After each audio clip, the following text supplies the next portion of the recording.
안녕하세요. 미국 알려주는 실리콘밸리 누나입니다. 오늘은 성 정체성을 이유로 군복을 벗게 되는 사람들, 바로 트랜스젠더 군인 이야기를 해볼까 합니다. 미국에서는요, 대통령이 바뀔 때마다 성소수자 군 복무 정책이 바뀌어 왔습니다. 이번 영상에서는요, 그 변화의 흐름을 한번 살펴보겠습니다. 2025년 1월 트럼프 대통령은 재임 시작과 함께 트랜스젠더 군 복무 금지 행정명령에 서명을 했습니다. 그리고 2월에는 국방장관이 신병 모집과 성전환 의료 절차를 전면 중단하라고 명령했습니다. 군대에서 트랜스젠더들의 호르몬이라든지 케이스마다 다르지만 성전환 수술도 지원을 했었습니다.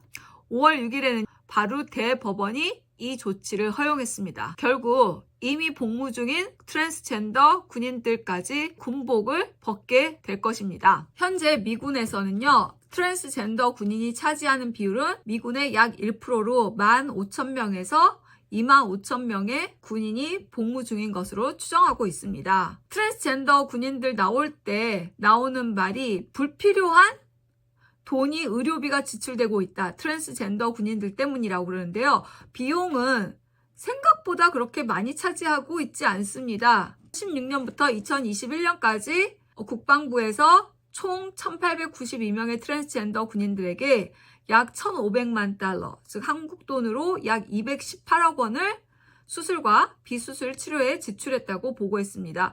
미 군대 전체 의료비 예산에서는 극히 일부에 불과한 수치입니다. 그러면 트랜스젠더 군인들이 받는 것은요, 호르몬 치료가 있고, 그 다음에 지속적인 혈액 검사와 부작용도 모니터링 해주고요, 정신건강 상담도 하고, 또한 성전환 관련 수술도 해줍니다. 유방절제술, 유방확대술, 그런데 생식기 재건이라든지 성기 전환 같은 경우는 사례별 승인이 필요하다고 되어 있습니다. 무조건 다 해주는 건 아니라고 합니다.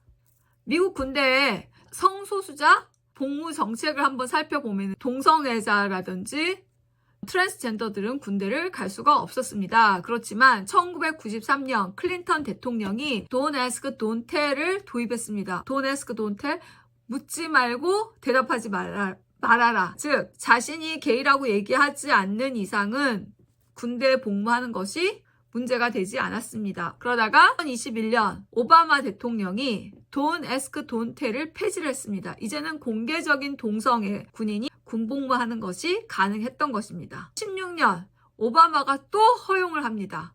트랜스젠더의 군 복무를 허용하였습니다. 큰일을 2번이나 했죠. 그러다가 이제 트럼프 대통령이 취임하면서 트랜스젠더 복무를 금지를 하였습니다. 군 기강 저하와 불필요한 의료비 지출이 되고 있다. 2017년에는 복무 금지를 선언하였고 정책을 시행한 것은 그 2년 뒤인 2019년이었습니다. 그리고 바이든 대통령이 21년에 취임하면서 트랜스젠더 복무를 재허용을 하였습니다. 2025년 트럼프가 다시 재임하면서 트랜스젠더 금지 정책을 부활을 시켰습니다.